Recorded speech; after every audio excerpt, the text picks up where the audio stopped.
मूसा पैगंबर अलैहिस्सलाम আল্লাহ পাক রব্বুল আলামিনের সাথে কথা বলতেন। मूसा पैगंबर अलैहिस्सलाম জানিয়ে দেন, আল্লাহ আপনার সাথে আমি কথা বলি, আপনার কথা কত মিষ্ট, কত ভালো লাগে, কিন্তু আল্লাহ আমি তো আপনাকে কখনো দেখি নাই।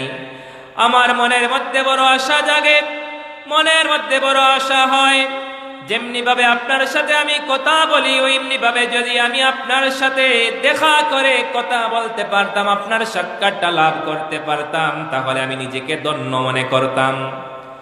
मूसा पैगंबर अलैहिस्सलातु वस्सलाम আল্লাহ পাক রব্বুল আলামিনের কাছে বলে, আল্লাহ আমি আপনাকে দেখতে চাই, আপনার কথা কত মিষ্ট, আপনি না জানি কত সুন্দর হবেন, এত সুন্দর কথা বলেন, আপনি না জানি কত সুন্দর হবেন, আপনাকে আমি একটু দেখা করতে চাই, আপনার সাথে আপনাকে দেখতে চাই। আল্লাহ পাক রব্বুল আলামিনের নবী मूसा পয়গম্বর আলাইহিস সালাম আল্লাহ পাক রব্বুল আলামিনের কাছে চাইলেন, আল্লাহ আমি আপনাকে দেখতে চাই।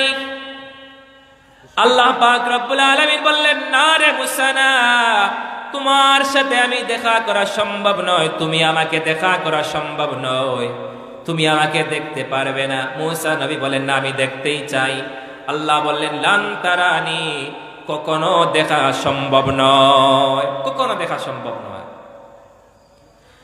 मूसा पैगंबर अलैहिस्सलाम বললেন, আল্লাহ না আমি দেখতে চাই। আল্লাহ পাক রব্বুল আলামিন বললেন, রে मूसा অমুক দিন অমুক তারিখে তুমি তুর পাহাড়ে চলে আসবে। আল্লাহর নবী मूसा पैगंबर अलैहिस्सलाম তুর পাহাড়ে চলে গেলেন আল্লাহর কথা অনুযায়ী। আল্লাহকে দেখার জন্য আল্লাহর নবী मूसा पैगंबर अलैहिस्सलाম গেলেন, আমি আপনাকে দেখতে চাই। আল্লাহ বললেন, তুমি এসো।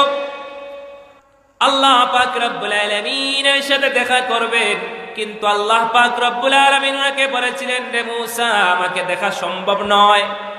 আল্লাহ পাক রব্বুল আলামিন তারই প্রমাণ দিলেন। আল্লাহ পাক রব্বুল আলামিন সামান্য কিঞ্চিত পরিমাণ নূরের তাজাল্লি তুর পাহাড়ে চাললেন। আল্লাহ পাক রব্বুল আলামিনের নূরের তাজাল্লি, কিঞ্চিত পরিমাণ নূরের তাজাল্লি চালার কারণে তুর পাহাড়টা জ্বলে পুড়ে সুরমায় পরিণত হয়ে গেল। मूसा আলাইহিস সালাম অজ্ঞান হয়ে নিচে পড়ে গেলেন, আর আল্লাহ পাক রব্বুল আলামিনকে দেখা হলো না। সুবহানাল্লাহ, আল্লাহকে দেখা হয়েছে। সামান্য নূরের পাওয়ার পেয়ে তুর পাহাড় জ্বলে পুড়ে শেষ। কার নূরের পাওয়ার? আল্লাহ। এই সামান্য নূরের পাওয়ার পরে তুর পাহাড় শেষ, मूसा অজ্ঞান হয়ে জমিনে। কিন্তু আমাদের নবী শানমান আল্লাহ পাক রব্বুল আলামিন কত বৃদ্ধি করে দিয়েছেন। যেই मूसा আল্লাহকে চান, আল্লাহ আমি আপনাকে দেখতে চাই, আল্লাহ দেখা দেন না। আর আমার আপনার নবী বলেন না, আল্লাহ আপনি আপনাকে দেখতে চাই। আল্লাহ নিজে বলেন, বন্ধু আমার, হাবিব আমার, আমি তোমাকে মেহমান করে আমার বাড়িতে আনতে চাই। সুবহানাল্লাহ। এই ঘটনাটা আমরা সবাই জানি। রজব মাসের 27 তারিখ আল্লাহ নবী সাল্লাল্লাহু আলাইহি ওয়াসাল্লামকে আল্লাহ পাক রব্বুল আলামিন আরশে আজিমে নিয়ে ভ্রমণ করিয়েছিলেন। আরশে আজিমে নিয়ে গিয়েছেন, মেরাজ সংগঠিত করেছেন। আল্লাহর নবী বলেন নাই যে আমাকে নেন। আল্লাহর নবীকে আল্লাহ পাক রব্বুল আলামিন মেহমান বানিয়ে নিয়েছিলেন। আল্লাহ পাক রব্বুল আলামিনের শান, আল্লাহ পাক রব্বুল আলামিনের হাবিবের শান মান বৃদ্ধি করার জন্য, রে হাবিব বন্ধু আমার, দুনিয়ার জমিনে আমি অসংখ্য গণিত নবী ও রাসূল প্রেরণ করেছি, তাদের কারো দ্বারাই আমাকে দেখা সম্ভব হয় নাই।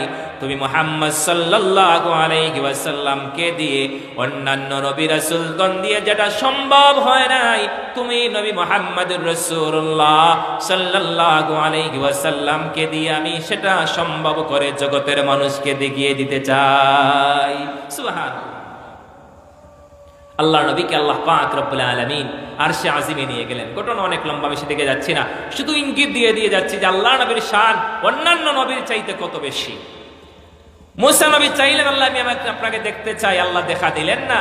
কিন্তু আপনার আমার নবী মুহাম্মদুর রাসূলুল্লাহ সাল্লাল্লাহু আলাইহি ওয়াসাল্লামকে আল্লাহ পাক রব্বুল আলামিন না চাইতে মানে বলেন নাই, না বলার পরেও আল্লাহ পাক রব্বুল আলামিন আল্লাহর হাবিবকে আল্লাহ পাক রব্বুল আলামিন জান্নাত জাহান্নাম আরশে আজিম সাত আসমান পাড়ি দিয়ে স্বয়ং আল্লাহ পাক রব্বুল আলামিনের সাথে দিদার নসিব করেছিলেন। সুবহানাল্লাহ।